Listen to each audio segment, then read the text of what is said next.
Último dia de oitivas das testemunhas de acusação do caso Décio Sá.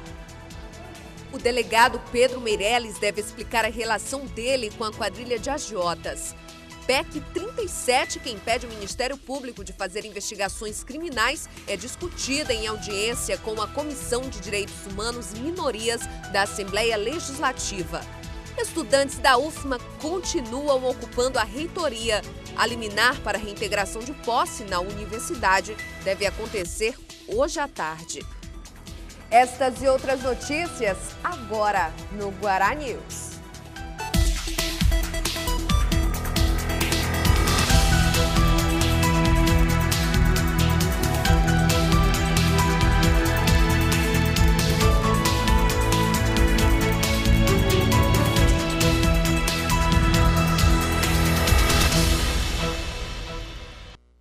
Olá, boa tarde. E hoje é o último dia de oitivas das testemunhas de acusação do caso Décio Sá. O delegado Pedro Meirelles deve prestar esclarecimentos sobre a relação dele com a quadrilha de agiotas.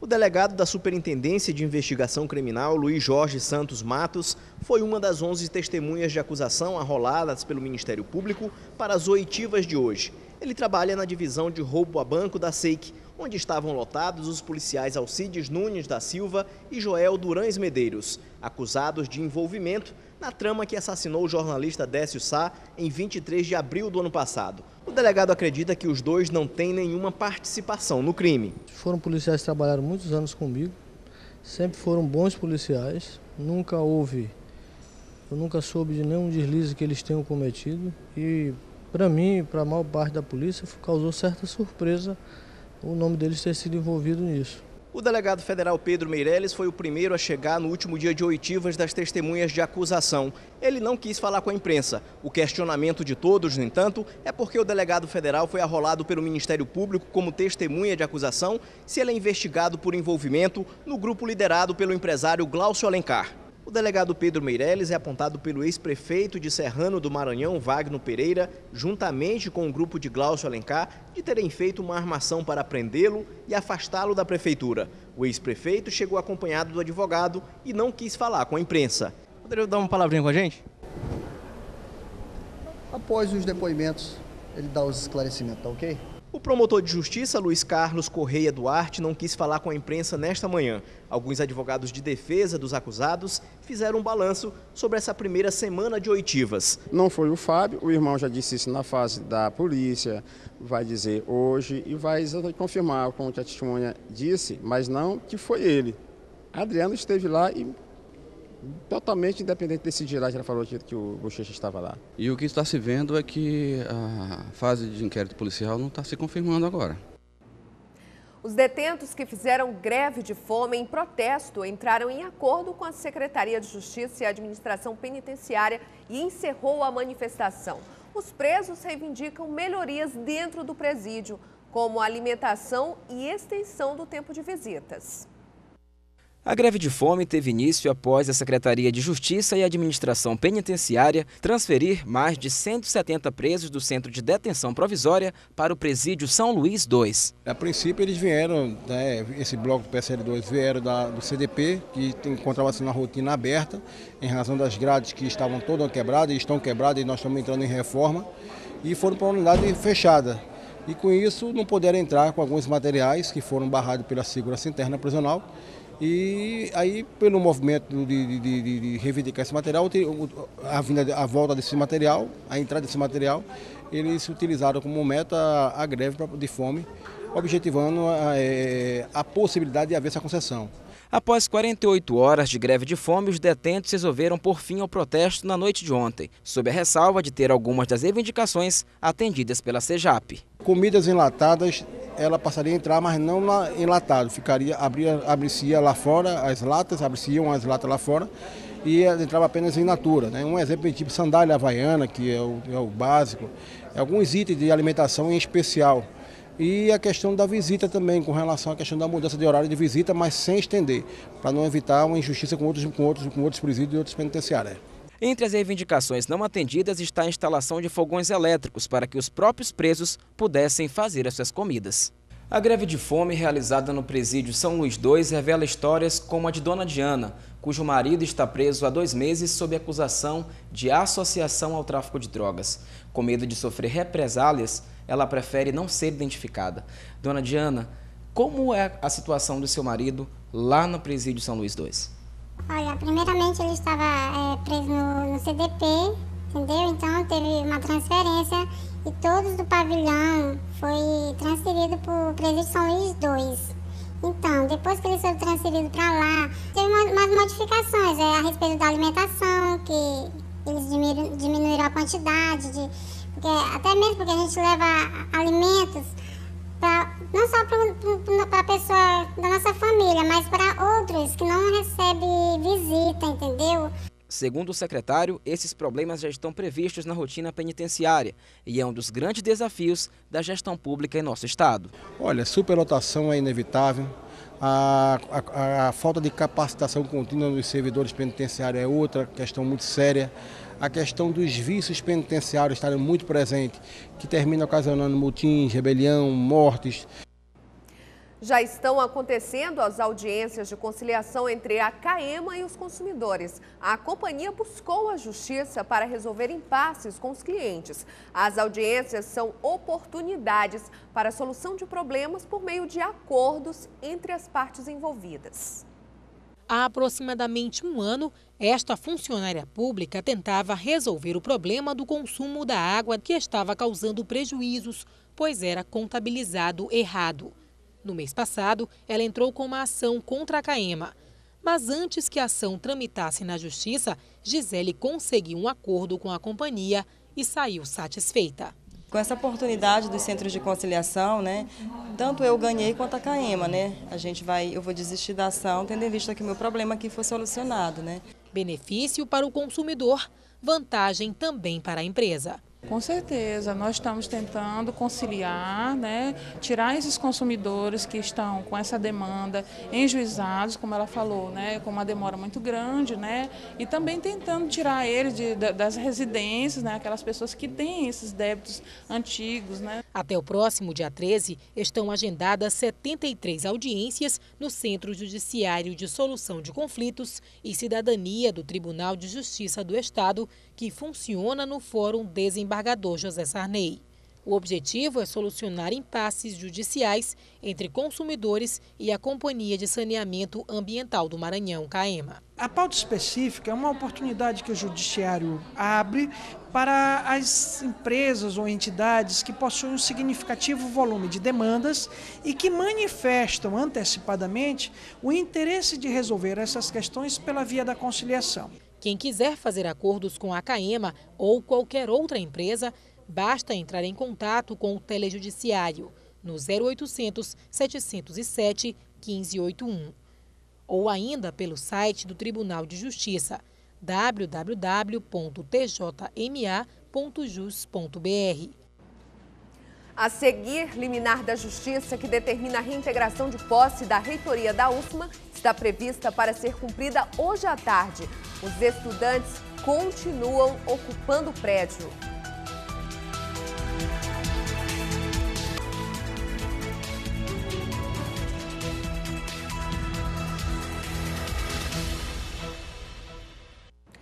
Hoje pela manhã, os invasores do residencial Nova Terra, em São José de Ribamar, fizeram uma manifestação.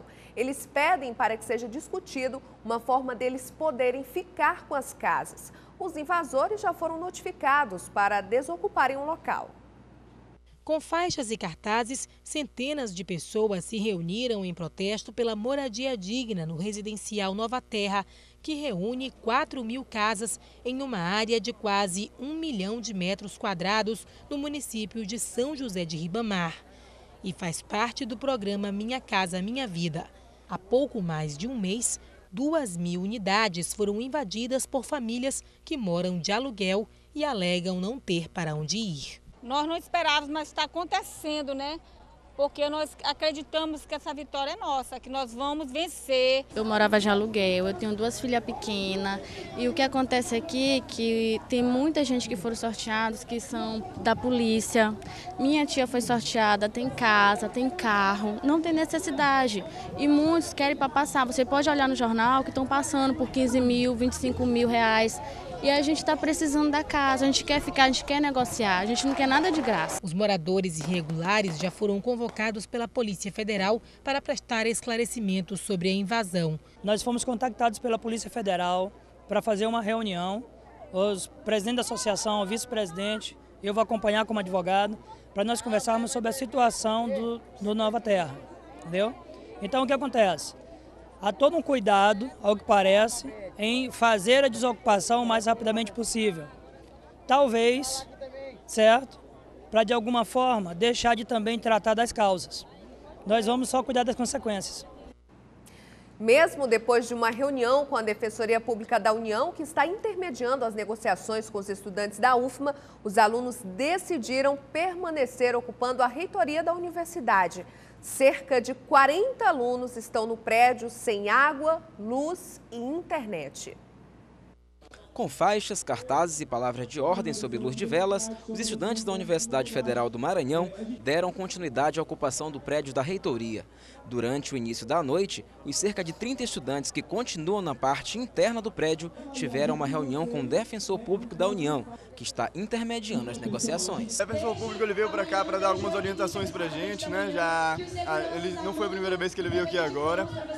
E ele veio para auxiliar e para dizer em relação ao mandato de reintegração de posse. Mesmo com a luz cortada, sem água e sem internet, os estudantes estão resistindo com toda a força para que suas reivindicações sejam atendidas. Acontece que a gente está aqui desde ontem por conta da deliberação da Assembleia. Isso porque a gente quer marcar uma reunião com o reitor. Nós já mandamos vários ofícios para o reitor pedindo uma reunião, pedindo para que seja discutida uma pauta de reivindicações. Chegamos aqui, encontramos já todas as portas fechadas. Após a reunião com o Defensor Público, os estudantes decidiram continuar o protesto. E aí, com a ajuda de todos vocês aí fora, né, vamos continuar a ocupação até que o oficial de justiça venha trazer, se vier, ainda hoje ou amanhã de manhã, o pedido de reintegração de posse. E aí a gente precisa votar aqui bem rapidinho se a proposta é aceita por todos vocês, até porque nós consideramos que a ocupação envolve não só quem está dentro da reitoria, mas principalmente quem está aí fora, que é até inclusive a maioria. E ontem, o juiz Jorge Ferraz, da 6ª Vara Federal, concedeu liminar para a reintegração de posse da reitoria da UFMA. A liminar deve ser cumprida hoje à tarde. Até a tarde de ontem, segundo os próprios alunos, eles não foram notificados oficialmente e garantiram que irão acatar a decisão da Justiça, pois a manifestação é pacífica e que, mesmo assim, continuarão exigindo melhorias para a universidade. A Secretaria Municipal de Trânsito e Transportes começou a fiscalização por tempo indeterminado nos ônibus da capital. O objetivo é combater as fraudes no sistema de transporte público. Os fiscais verificam se o cartão de gratuidade estudantil ou meia passagem está sendo utilizado pelo próprio beneficiário. A fiscalização da SMTT começou nesta terça-feira na linha Socorrão 2 durante o percurso Cidade Operária Centro e contou com a presença de um fiscal e 2 guardas municipais em cada ônibus. Segundo a cobradora Marineide Oliveira, o uso indevido dos cartões meia passagem e carteiras de passe livre é muito frequente e mesmo sabendo que o portador da carteira não é o dono do benefício, ela explicou que não pode fazer nada. Muita gente usa os passes livres, né, como carteira de idosos e outras passes deficientes, tal, usam enquanto eles descem com carteira de identidade, ou às vezes sem nada, né? Então eu não posso, né, barrar ninguém aqui para não descer, então tem que descer de qualquer jeito, né?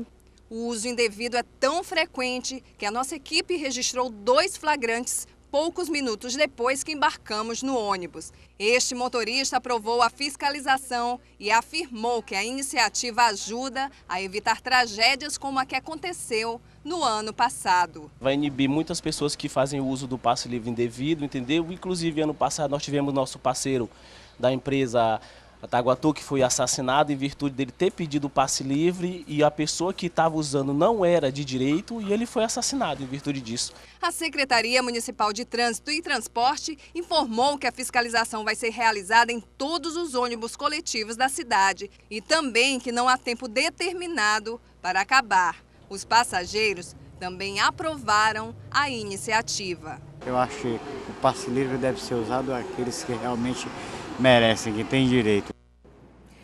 E na Assembleia Legislativa, a Comissão de Direitos Humanos e Minorias convocou a audiência pública para discutir sobre a PEC 37. A proposta de emenda constitucional retira do Ministério Público o direito de investigar crimes, passando a ser exclusividade das polícias federal e estadual.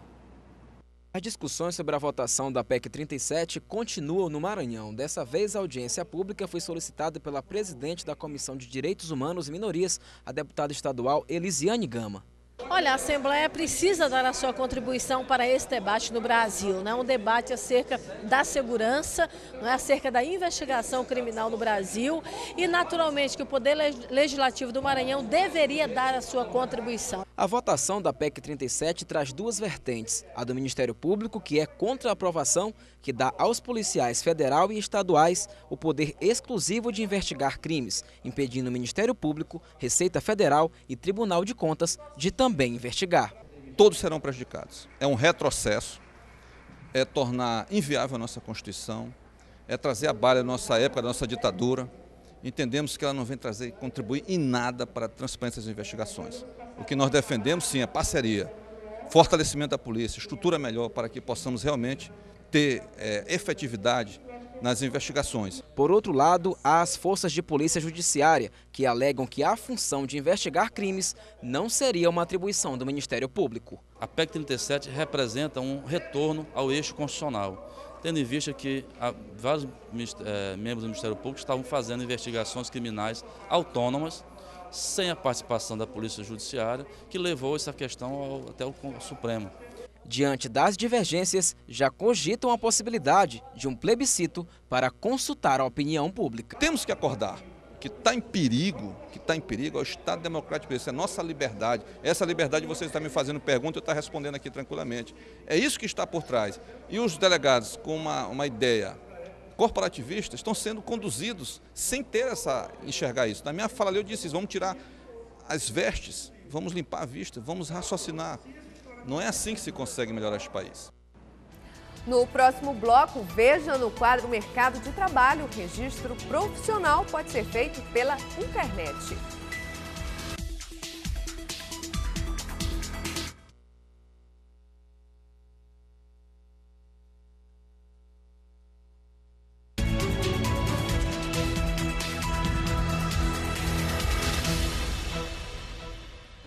O registro profissional é um documento necessário para que os trabalhadores que não possuem um conselho sejam identificados. A novidade é que agora o Ministério do Trabalho disponibiliza o serviço de registro pela internet. Esse é o assunto de hoje do quadro Mercado de Trabalho.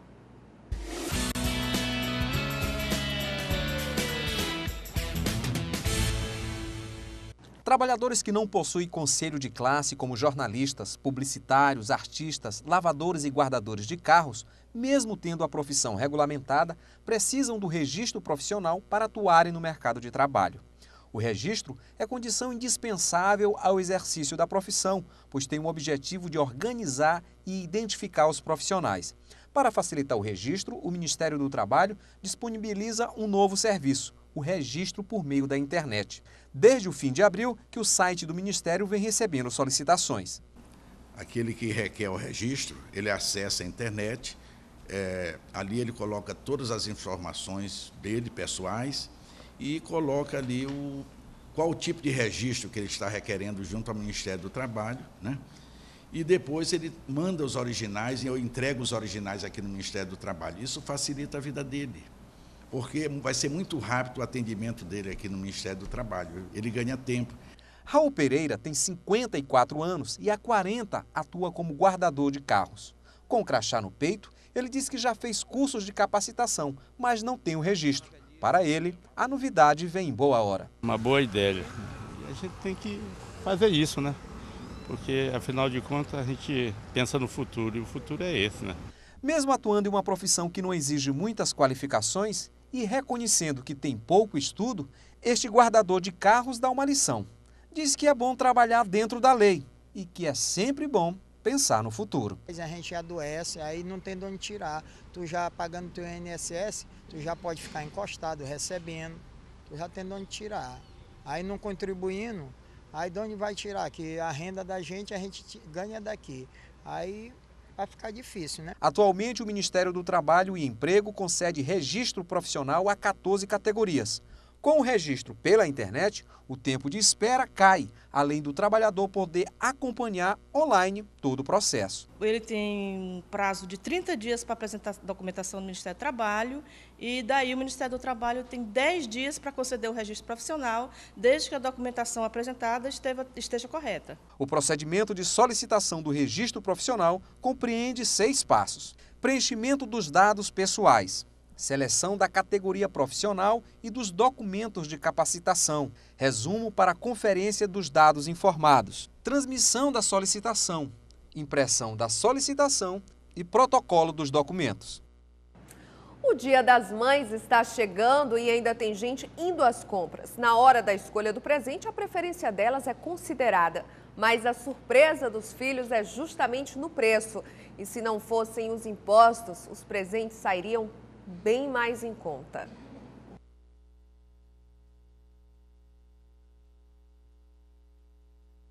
O presente pode ser simples ou sofisticado. O que vale, na verdade, é a intenção. Mas o que muita gente desconhece é que em muitos dos produtos preferidos pelos consumidores para presentear a mãe, cerca de 78% do valor real vai para os cofres públicos. A carga tributária é tão alta que assusta o consumidor. O que a gente esperava era que realmente as coisas pudessem diminuir pela conta das festividades e que a gente pudesse consumir mais. Mas mesmo assim, caro ou com impostos ou não, a gente compra de qualquer forma. Seria muito melhor se ficasse visível para quem compra, para quem gasta, né, essa colocação de imposto, para ver realmente quanto é que está saindo gasto. Às vezes a gente compra algum produto e a gente não sabe quanto é que está gastando realmente. Se é só o valor do produto, né, ele não sabe se tem algo mais. Segundo o Instituto Brasileiro de Planejamento Tributário, no caso do perfume importado, por exemplo, o consumidor deve desembolsar 69,13% do valor real do produto.